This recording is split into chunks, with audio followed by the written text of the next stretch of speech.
Magandang gabi sa iyo, Kuya Nero. Ako po pala si Lara May. Tawagin na lamang ako sa pangalang Lara. 20 taong gulang, taga Batangas. Gusto ko pong ibahagi ang isang karanasan na hanggang ngayon ay hindi ko pa rin kayang kalimutan. Hindi ko alam kung bangungot lang ba ito o isang totoong karanasan na dapat ko talagang katakutan. Maligayang pagdating sa Pusang Itim, ang tahanan ng kwentong kababalaghan at hiwaga mula sa iba't ibang sulok ng mundo. Mula sa alamat at urban legends hanggang sa mga totoong karanasang nakakapanglapot. Dito maririnig ang lahat ng nakakatindig balahibong storya. Kung handa ka na sa takot at misteryo, halina't sumama sa akin sa paglalakbay sa dilim. Huwag kalimutang mag-subscribe at sabay nating tuklasin ang mga sekreto ng gabi. Noong gabing iyon, galing ako sa universidad. Medyo inabot ako ng gabi dahil may tinapos akong group project sa library. 10:00 na nang maisipan kong umuwi. At dahil wala ng jeep sa ruta namin, napilitan akong maglakad pa uwi. Sanay naman akong dumaan sa eskinita sa tabi ng lumang bahay ni Aling Puring. Maliit lang yon, pero mas mabilis kaysa sa paglibot sa main road. Karaniwang maingay sa lugar na iyon. May mga tambay na nagkakantahan. May mga nagkikwentuhan sa tapat ng tindahan. Pero nang gabing iyon, tahimik. Tanging maririnig mo lang ay ang mga yabag ng sarili mong paa at ang mahinang ugong ng hangin. Pakiramdam ko, ako lang ang tao sa buong barangay. Habang naglalakad ako, napansin ko ang ilaw ng mga poste at tila mahina. Yung iba, kumikindat-kindat pa. Ang ilan sa mga bahay, nakasara lahat ng bintana. Kahit aso, walang tumatahol. Naramdaman kong unti-unting bumibigat ang dibdib ko sa kaba. Relax, Lara. Bulong ko sa sarili. Wala yan. Pagod lang yan. Pinilit kong huwag magpahalata. Natatakot ako. Pero habang lumalalim ang gabi, lalo kong nararamdaman ang lamig ng hangin na parang dumarampi sa batok ko. Para bang may malamig na hiningang sumusunod sa akin. Paglingon ko, wala namang tao. Pero hindi ko alam kung bakit. Pakiramdam ko, may mga matang nakamasid sa bawat hakbang ko. Nararamdaman ko na nagsisimulang manindig ang mga balahibo ko.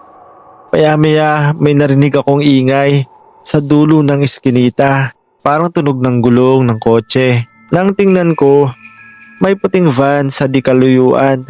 Mabagal itong sumusunod sa direksyon na tinatahak ko. Siguro tricycle lang yan, sabi ko sa sarili ko. Pero kinakabahan pa rin ako, kaya naglakad ako ng mabilis. Pag-ikot ko sa kanto, huminto rin ang van. Parang minamanmanan ako. Hindi ko alam kung iisipin kung guni-guni lang iyon o kung may masamang nagbabalak. Pero bago pa ako makatakbo, biglang bumukas ang pinto ng van at may sumilip na anino. Hindi ko maaninag ang mukha dahil sa dilim. Pero ramdam ko nakatingin siya sa akin. Lalo akong kinabahan. Tumakbo ako. Ang bawat yapak ko sa simento ay parang putok ng baril sa katahimikan ng gabi. Ramdam ko ang mabilis na tibok ng puso ko. Ang hingal ko na parang sinasakal at ang pakiramdam ko na anumang oras ay may hahawak sa balikat ko mula sa dilim. Pagdating ko sa kabilang dulo ng eskinita, napalingon ako saglit. Wala na ang van, parang hindi ito kailanman naroon. Ngunit sa gitna ng kalsada, may naiwan, isang puting belo, nakakalat sa semento at basang-basa ng pula. Hindi ko alam kung dugo ba iyon o pintura, pero mula noon nag-iba ang ihip ng hangin. Parang may malamig na presensyang sumusunod sa bawat hakbang ko. At doon nagsimula ang kababalaghan. Pagkatapos kong makita ang puting belo na nabahiran ng pula, napahinto ako. Parang ayaw gumalaw ng mga paa ko. Pilit kong iniiwasan na tingnan iyon. Pero may parang kung anong pwersang humahatak sa paningin ko pabalik. Huminga ako ng malalim. Kalma lang, Lara. Baka costume lang yan o nilaro ng hangin.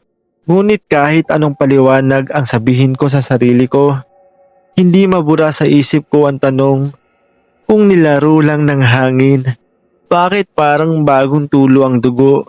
Tinakbo ko ang natirang daan papunta sa amin, pero sa bawat hakbang ko, pakiramdam ko ay may sumusunod sa akin.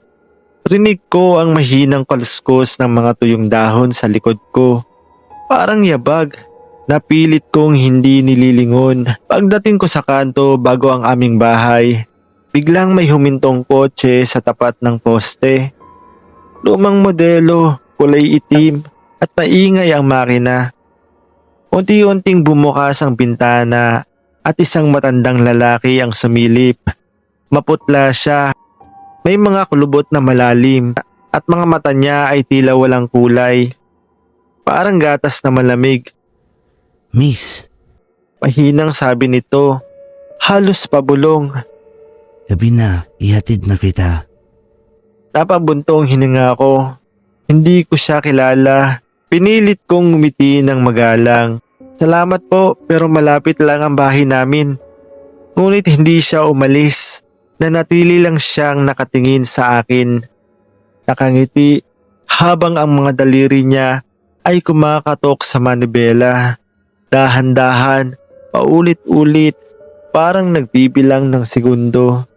Nang mapansin kong walang ibang sasakyan o tao sa paligid, lalo akong kinabahan. Nang dahan-dahan kong iangat ang paningin ko, napansin kong wala palang plaka ang kotse at ang mga gulong nito hindi lumulubog sa kalsada. Parang bahagyang nakalutang. Kinilabutan ako, bumilis ang tibok ng puso ko at dahan-dahan akong umatras. Pero nang tumalikod ako, narinig kong bumukas ang pinto ng kotse. Sumabay dito ang malamig na ihip ng hangin at ang amoy ng bulok na bulaklak, parang amoy lumang libing. Tumahay ka na, Tara May. Mahinang sabi ng lalaki. Ligtas dito sa loob. Lumingon ako at halos mapatili ako nang makita kong wala na siya sa loob ng kotse. Bukas pa ang pinto pero walang nakaupo sa upuan. Mabilis akong matras.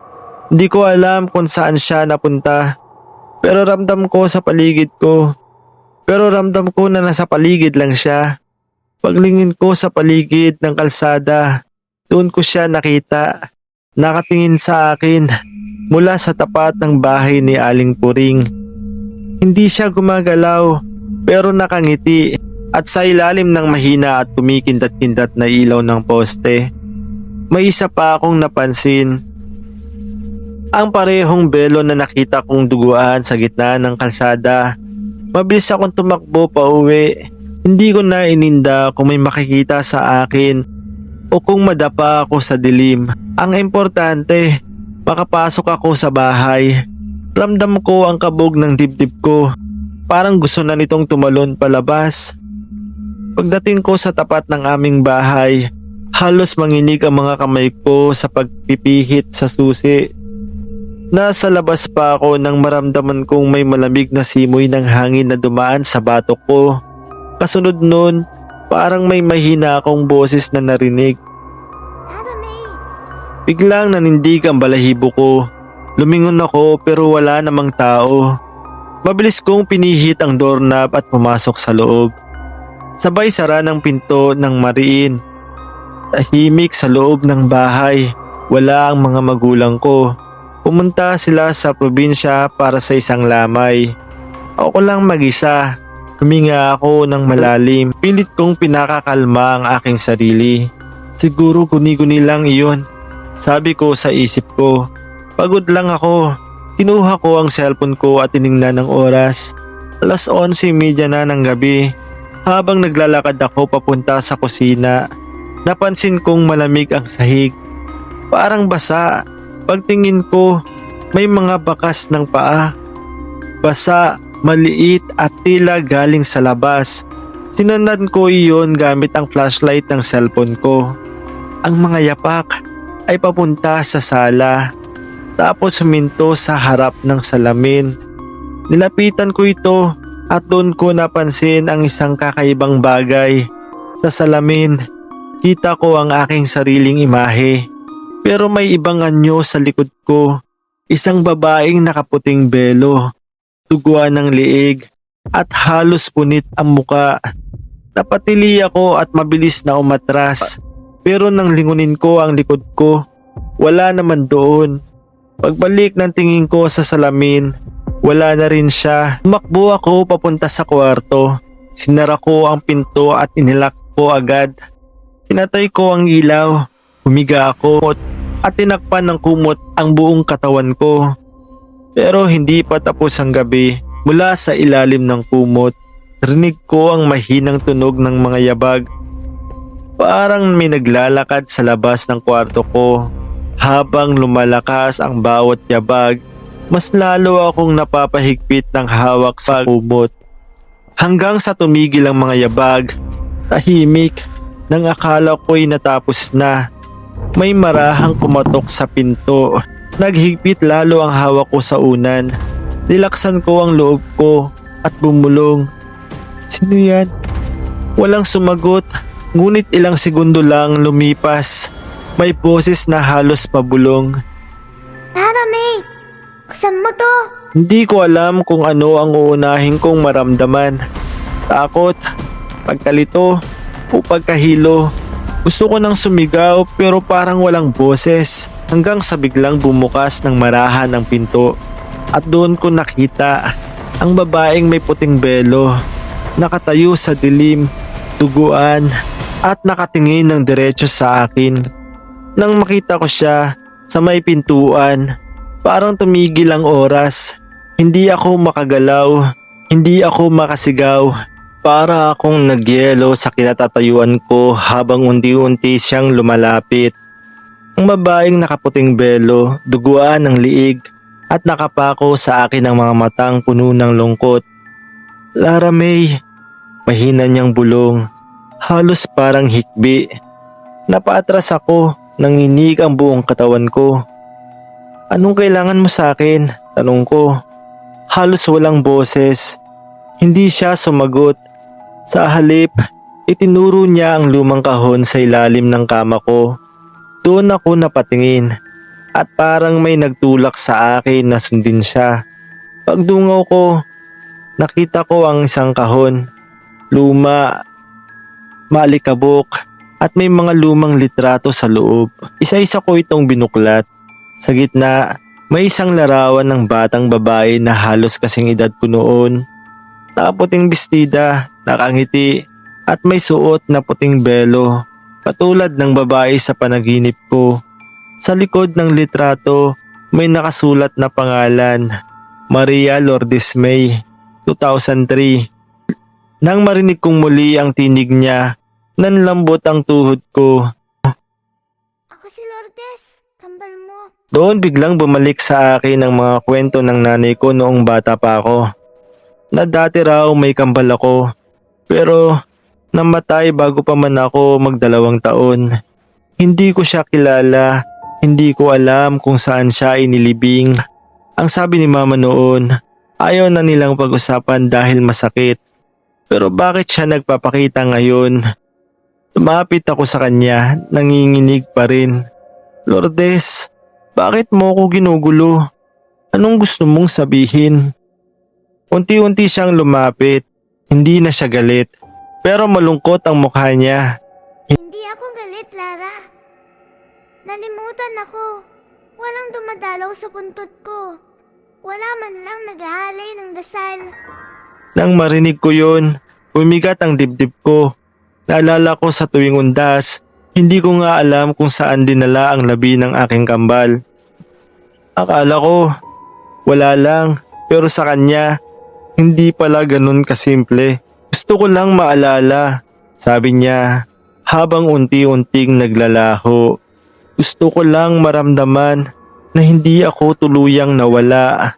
Lumuhod ako sa sahig, yakap ang puting belo na naiwan.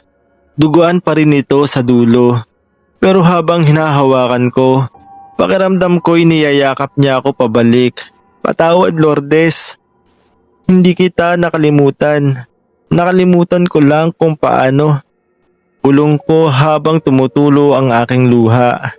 At sa sandaling iyon, naramdaman kong may dumampi sa balikat ko. Hindi malamig, kundi mainit at magaan. Mula sa salamin, nakita kong nakatayo siya sa tabi ko, nakangiti. Salamat, Tata May. Bulong niya bago tuluyang naglaho. Tuwing undas, dinadalaw ko ang puntod niya. Dinadalhan ko siya ng bulaklak at kandila. At tuwing may malamig na hangin na dumarampi sa batok ko, alam kong naruroon lang siya. Hindi upang manakot, kundi upang magpaalala na may mga kaluluwang hindi gustong manghila ng takot, kundi gustong maramdaman lang na sila'y minahal.